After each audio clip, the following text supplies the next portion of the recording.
안녕하세요. 저는 올해 40대 초반인 여자입니다. 서울에서 살다가 지금은 부산으로 내려와서 살고 있어요. 여러분들의 사연을 들어보면서 정말 세상에는 다양한 일이 일어나는 것 같습니다. 저도 몇 년 전에 여러분들이 들으시면 놀랄 만한 일들이 제게 일어났는데요. 지금 생각해봐도 그 시간을 어떻게 버텼는지 정말 스스로 대견하기도 합니다. 지금은 저한테 하나밖에 없는 아들과 단 둘이서 살고 있어요. 요즘 정말 행복하고 이런 게 바로 소소한 행복이 아닐까 싶습니다. 저는 남편과 연애를 오래 했었습니다. 남들은 왜 그런 사람이랑 오래 연애를 하면서 시간 낭비를 했냐고 저한테 말을 하지만 그때 저는 그 사람을 진심으로 사랑했고 많이 좋아했어요. 남들이 보면 다 철없는 사람으로 봤지만 제 기준에는 귀여워 보였습니다. 콩깍지가 이래서 정말 무서운 것 같아요. 아무튼 전 남편은 저와 결혼하기 전 연애할 때에는 정말 괜찮은 사람이었습니다. 다들 연애 초반에는 그렇듯이 데이트도 자주 하고 만나기만 해도 깨를 볶으면서 좋아 죽잖아요. 저희 커플도 그랬습니다. 주위 사람들의 부러움도 많이 샀고 다들 저희의 연애를 축하해 주었죠. 그 사람도 자기 시간 다 저한테 투자해가면서 저와의 연애에 최선을 다했고 저도 그랬죠. 그런데 이런 행복은 아주 잠깐이었습니다. 연애를 시작한 지 몇 개월 동안은 정말 행복했지만 그 뒤로부터는 아주 힘들었거든요. 남자친구는 점점 자기 시간과 돈을 저한테 투자하는 걸 아까워하기 시작했습니다. 남자친구에게는 취미가 있어요. 바로 컴퓨터 게임입니다. 하루에 적어도 5시간은 꼭 해야 하는 사람이죠. 저와 연애를 했을 때에는 저와 데이트를 하고 밤을 새면서까지 게임을 하던 사람이었는데 이게 계속하니까 잠잘 시간도 줄어들고 힘이 들어선지 저와의 데이트를 포기하더라고요. 솔직히 여자친구 입장에서는 게임한테 밀리니까 많이 속상했습니다. 저와 데이트를 하는 시간이 점점 줄어들고 게임 이벤트 시간에 맞춰서 집에 들어가는 남자친구를 보고 저 혼자 이 사람을 좋아하는 건가 싶어서 회의감도 많이 들었죠. 처음에는 이해하려고 했지만 갈수록 더 심해져서 제 마음을 다 터놓고 이야기도 했습니다. 많이 속상하고 저 혼자 연애를 하는 것 같은 기분이 든다고 하면서 말이죠. 그런데 남자친구는 저한테 미안하다는 사과는 단 한마디도 하지 않았고 오히려 반박했습니다. 남자들은 원래 스트레스를 게임으로 풀어. 근데 내가 어디 클럽을 가거나 여자를 만나는 것도 아니고 집에서 게임만 하는데 뭐가 문제야? 이 정도면 건전한 취미 아니야? 난 너가 왜 이렇게까지 화를 내는지 잘 모르겠어. 왜 자꾸 뭐라 하면서 나한테 스트레스를 줘? 오히려 말대꾸를 하면서 제 말에 반박을 하는데 아무 말도 할 수 없었습니다.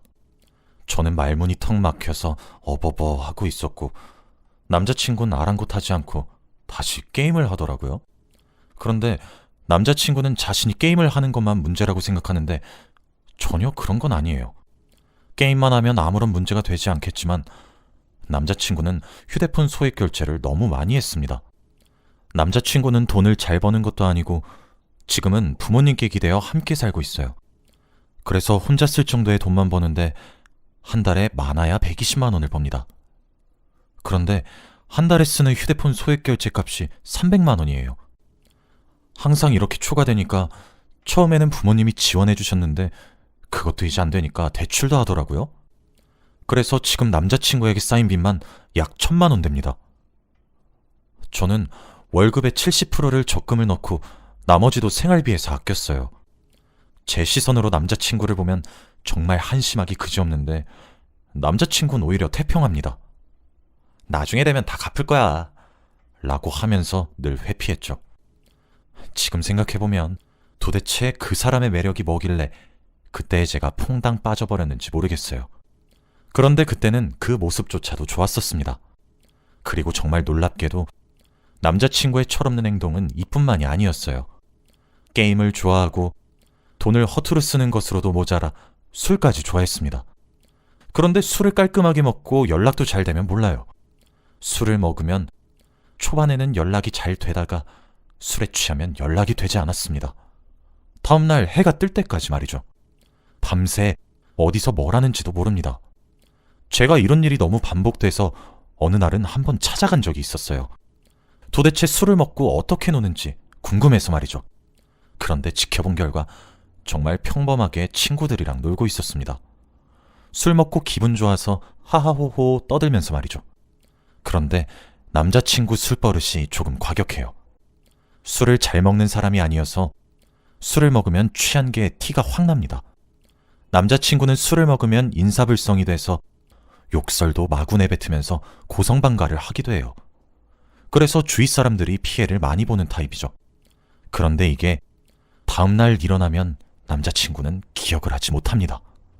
그러면서 자기는 술버릇이 없다고 생각해요. 어느 날은 남자친구가 술을 먹고 옆자리 테이블 사람이랑 싸움이 났습니다. 그런데 자기는 전혀 기억을 하지 못한다고 했고 억울하다고 하더라고요. 하지만 가게 CCTV로는 남자친구의 횡포가 다 드러났습니다. 옆 사람을 먼저 때린 사람도 바로 남자친구였습니다. 남자친구는 그날 경찰서에서 자신의 모습을 보고 꽤나 크게 충격을 받은 것 같더라고요. 다행히 그 피해자와 합의는 잘 받고 그날 저에게 이제 다시는 술을 먹지 않겠다고 했습니다. 저는 오히려 좋았어요. 드디어 제가 걱정이 되었던 것들 중에 하나를 정리하나 싶었거든요. 그래서 남자친구를 믿었고 그의 금주를 도와주었습니다. 그런데 정말 남자친구는 작심삼일이었어요. 얼마 지나지 않아서 술을 먹고 있더라고요. 자기 말로는 술을 먹지 않았다고 하지만 얼굴을 보면 바로 티가 났습니다. 일주일에 적어도 3번은 술을 먹는 남자친구를 보면서 화를 냈지만 그럴 때마다 남자친구는 이제 나한테 잔소리 좀 그만해. 내가 네 아들이야? 그리고 내가 술 먹으면서 너한테 피해준 거 있어? 나 너한테 아무 짓도 안 했잖아. 라고 하면서 오히려 화를 내더라고요. 솔직히 연애하면서 제가 남자친구한테 이거 하지 마라 저거 하지 마라 하면서 잔소리한 건 맞아요. 그런데 매번 한 귀로 듣고 한 귀로 흘리니까 저도 많이 지치고 힘들었습니다. 게임 중독에다가 돈도 막 쓰고 알코올 중독까지 있는 남자친구 때문에 많이 힘들었죠. 그런데 이 부분만 빼면 남자친구와 저는 아주 잘 맞았습니다. 성격도 잘 맞고 이 문제 말고는 특별히 싸우는 게 없었죠. 그렇게 몇 년 동안 연애를 했습니다. 저와 남자친구는 어느새 결혼 정년기가 되었고 저도 슬슬 결혼 준비를 해야 했어요. 지금 남자친구와 결혼을 하던지 아니면 얼른 헤어지고 새로운 결혼 상대를 만나야 했죠. 그런데 남자친구에게 정이 너무 들었는지 막상 쉽게 못 헤어지겠더라고요. 너무 힘들고 철이 없다는 건 저도 알지만 헤어짐을 선택하는 건 힘들었습니다. 부모님도 제 남자친구가 어떻게 살고 있는지 대충 눈치채고 계셔서 얼른 저에게 헤어지고 다른 남자를 얼른 만나라고 권유하시더라고요. 주위에 좋은 남자 많다고 하면서 말이죠. 그런데 제가 남자친구와 연애를 몇 년 동안이나 했고 그리고 제가 사귀었던 첫 남자친구라서 애정이 조금 남달라요. 그리고 남자친구 어머니도 저한테 너무 잘해주세요. 늘 자기 아들이랑 사귀어줘서 고맙다는 말을 반복하셨고 명절 때 매일 용돈도 보내주시고 안부 전화도 자주 하셨거든요. 거의 친딸처럼 저를 대우해 주셨습니다. 그래서 엄청나게 고민이 되었어요. 몇 주 동안 고민을 하는 동안 저에게 충격적인 일이 생기고 말았습니다. 남자친구와 헤어짐을 고민하고 있던 시기에 제가 남자친구 아이를 임신하고 말았거든요. 정말 꿈을 꾸는 것만 같았고 믿기지 않았습니다. 제 뱃속에 하나의 생명이 있다고 생각하니까 되게 기분이 묘하고 기쁘더라고요. 결국 남자친구와 헤어짐을 고민할 틈도 없이 결혼을 진행하기로 했습니다. 헤어지면 저 혼자 아이를 키워야 하는 것이 두렵기도 했고 아이를 낳으면 남자친구도 철이 들 거라고 생각했거든요. 다들 축하해 주셨지만 저희 부모님은 제 손을 잡으면서 딸, 힘들면 언제든 집으로 돌아와 라고 울상으로 말해주셨습니다. 저는 부모님 걱정 끼쳐드리지 않게 잘 살겠다고 말씀드리고 시댁살이를 시작했지요. 저희 둘 다 돈이 없기도 했고 아이를 낳을 때까지는 시어머니 보호 아래서 지내는 게 좋을 것 같아서 내린 결론이었습니다. 저도 시어머니와 같이 사는 게 좋았고요. 그런데 제가 상상하던 시댁살이와는 굉장히 달랐습니다. 저는 임신도 했으니 남편이 매일같이 제가 먹고 싶은 거 사달라는 거 다 사주면서 술과 게임, 그리고 과소비까지 끊을 줄 알았어요. 그런데 정반대였습니다. 남편은 오히려 저에게 무관심했거든요. 제가 자신과 한 집에서 사니까 더 마음이 놓이는지 게임을 더 오래 했고 술도 많이 먹으러 다녔습니다. 그러고 집에 안 들어온 적도 있었죠. 원래 휴대폰 소액 결제를 하면 시어머니 통장에서 돈이 빠져나가는데 저와 결혼하고 나서부터 제 통장으로 빠져나가게 바꿔놨어요. 그래서 그런지 돈도 더 많이 쓰더라고요. 그리고 결혼 전까지만 해도 착하시던 시어머니의 태도도 바뀌셨어요. 남편이 예전보다 더 심각하게 막 나가니까 그 모습을 보시고 제 탓으로 여기더군요. 시어머니는 제가 자기 아들 하나 단속 못한다고 속상해하셨습니다. 남편이 밖으로 나다닐 때 네가 남편 좀 이해하고 이끌어야지 라고 하시면서 저한테 눈치를 주셨죠. 그리고 아직 배가 나오지 않았으니 집안일도 조금씩 하라고 말하셨습니다. 저는 임신한 몸으로 걸레질도 하고 설거지도 하고 빨래까지 개면서 시댁살이를 했어요. 중간중간 너무 힘들고 지쳐서 집으로 도망갈까 고민도 했지만 아이가 태어나면 아빠 없이 살아야 하는 게 너무 마음에 걸려서 차마 그렇게 하지는 못하겠더군요. 저와 남편이 매일 게임과 돈, 그리고 술 문제로 투닥거릴 때마다 시어머니는 방관하기 일쑤였어요. 머릿속에 자기 아들 관리는 며느리 거라는 생각이 박혀 있으셨거든요. 결혼 전에는 자기한테 짐덩이였던 아들이 이제 다른 사람이 관리를 하니까 마음 놓으셨겠죠. 그리고 예전과는 다르게 놀러도 많이 다녔습니다. 그런데 남편은 제 마음도 모르고 하루가 다르게 더 막 나가기 시작했어요. 빚은 점점 더 쌓여만 가고 저는 이제 한계에 다다랐습니다. 그런데 제가 한번 폭발을 했던 날이 있었어요. 남편이 저에게 아주 충격적인 말을 했거든요. 이제 할 수 있는 대출을 싹 다 했고 자기한테 돈이 들어올 구멍이 없다는 걸 남편도 잘 알아요. 저는 그러면 남편이 돈을 안 빌리고 다닐 줄 알았습니다. 그런데 갑자기 저한테 엄청난 말을 하더라고요. 바로 사채를 써야 할 것 같다고 하면서 말이죠. 저는 처음엔 장난인 줄 알았습니다. 그런데 점점 진지하게 신체 포기각서 이야기까지 하면서 내일 당장 찾아가 볼 생각이라고 말하는데 진심으로 이 사람이 사채업자를 찾아갈 생각인 것 같아서 화를 내면서 말렸어요. 그때 저는 배도 어느 정도 나왔을 때였고 거기다가 남편 때문에 스트레스를 많이 받아서 병원에서 이제 스트레스를 받으면 안 된다고 했었습니다. 그런데 도저히 그때는 참을 수 없더라고요. 그날 처음으로 물건을 집어던지면서 화를 냈습니다. 당신 미쳤어? 드디어 제정신이 아니구나. 어떻게 애 아빠가 될 사람이 신체 포기각서를 쓰면서까지 돈을 빌리려고 해? 태어날 아이한테 부끄럽지도 않냐? 지금 내가 번 돈으로 빚을 갚는 것도 빠듯한데 거기다가 또 돈을 빌리겠다고? 나 더 이상은 당신이랑 못 살아. 우리 이혼해. 나 당장 친정에 들어가서 살 테니까 이혼하자 정말로. 저는 울며불며 남편에게 화를 냈습니다. 그런데 제가 처음으로 이혼이라는 단어를 내뱉은 게 남편에겐 큰 타격으로 왔는지 갑자기 미안하다고 용서해달라고 빌기 시작하더라고요. 다신 그러지 않겠다고 했습니다. 일도 열심히 하고 빚 갚는데 최선을 다할 테니 제발 이혼만은 말아달래요. 그리고 다시는 게임도 안 하고 술도 안 먹고 돈도 안 쓰겠다고 했습니다. 그때 남편의 모습을 보고 이 사람이 정말 저를 사랑한다고 느꼈어요. 저를 정말 사랑해서 이혼을 원하지 않는 거라고 생각했는데 그건 제 착각이었습니다. 저는 그때 바보같이 또 남편 말에 홀라당 넘어가 버렸네요. 우선 한 번은 믿어보기로 했습니다. 그런데 신기하게도 그날 바로 남편은 게임도 하지 않고 술도 먹지 않고 휴대폰 소액 결제도 하지 않았어요. 그리고 뱃속에 있는 아이한테도 처음으로 관심을 가지기 시작했고 제가 하는 집안일을 도우기 시작했죠. 사람이 한순간에 이렇게 바뀔 수 있나 싶을 정도로 180도 변했습니다. 시어머니도 너무 놀라워하면서 저보고 고맙다고 하셨죠. 이제 정말 이 남자가 정신을 차린 건가 싶어서 저도 행복했습니다. 그런데 역시 사람은 변하지 않는다는 말이 사실인 것 같아요.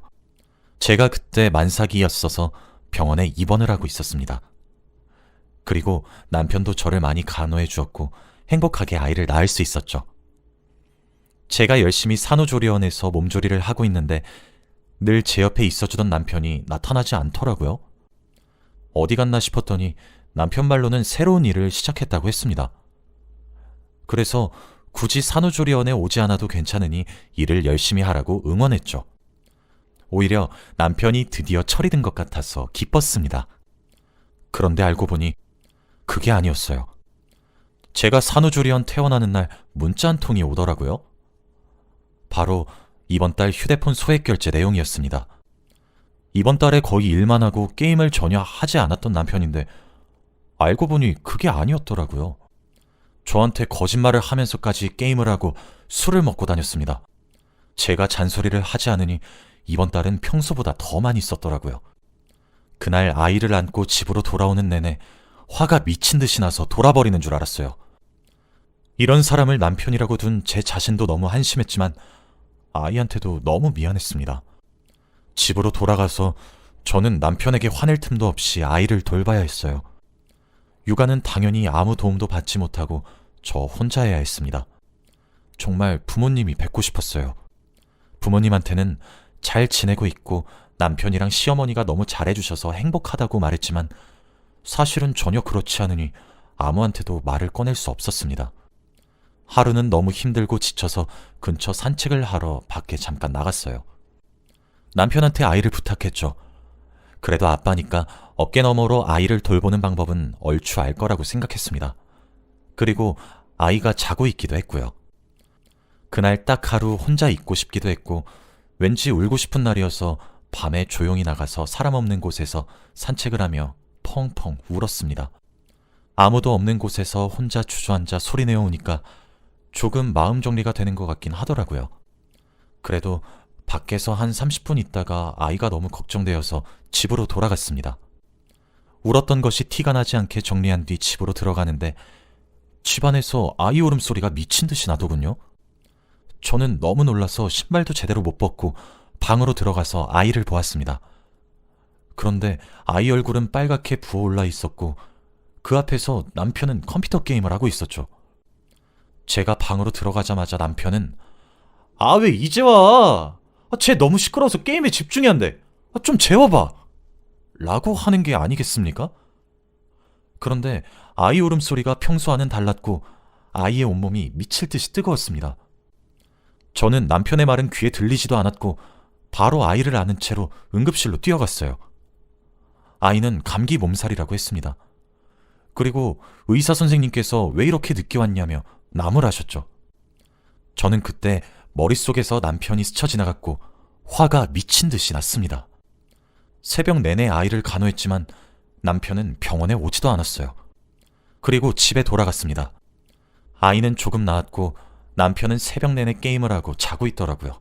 저는 그날 남편의 게임 아이디를 삭제했습니다. 그리고 휴대폰 소액 결제도 차단했죠. 그리고 나서 짐을 챙겼습니다. 친정으로 돌아가기 위해 제 짐과 아이 짐을 모조리 챙겼죠. 제가 방에서 짐을 챙기는 소리를 듣고 잠에 깬 남편은 태평하게 어디 가냐고 물었고 저는 집으로 간다고 했습니다. 그리고 게임 아이디를 삭제했다는 것과 휴대폰 소액 결제를 차단했다는 것도 말했죠.